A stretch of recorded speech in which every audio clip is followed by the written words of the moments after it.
هەوڵێکی دایک و باوک زۆر گرنگە لە ئێستا کە وەرزی تاقیکردنەوەکانە بۆیە دەبێت دایک و باوک ڕەچاوی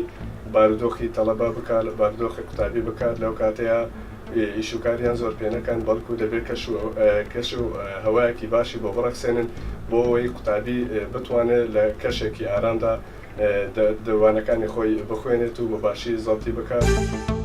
من وەکو گەنجێک پەیامی من بۆ دایک و باوکان ئەمەیە کاتێک ماڵەکانیان نێرن بۆ خوێندنگا پێویستە چاودێریشیان بکەن لە ڕووی چوونیان بۆ مەکتەب هاتنەوە بەچی خەریکن ڕۆژانە دەچین بۆ چێچیەکەن چی ناکەن پێویستە دایک و باوکان ئاگاداری قوتابیان بن بەڵام پێویستی مامۆستا لە قوتابخانە مامەڵەی برادایەتی لەگەڵ قوتابیەکان بکە بۆی بتوان لێری تێبگەن لەوانەکان زیاتر بە برادایەتی شتەکان باش لێک تێگەن. هیوادارم یعنی لە هەموو شێوەیەکەوە یارمەتی منداڵەکانیان بدەن بۆ خوێندن بۆ ڕۆشنبیری تەنها بەس خوێندن نییە بۆ ئەخلاق بۆ پاک و خاوێنی ئەوە لە ماڵەوە ئێمە هەموو شتێکیان بۆ دابین دەکەین و هەموو خزمەتێکیان دەکەین ئەوانیش بۆ دوای ڕۆژی خۆیان پێویستە لەسەریان کە بخوێن و ئامۆژگاری مامۆستایان وەرگرن. هەرچی خوێندن ئەوەیە تەڵەبا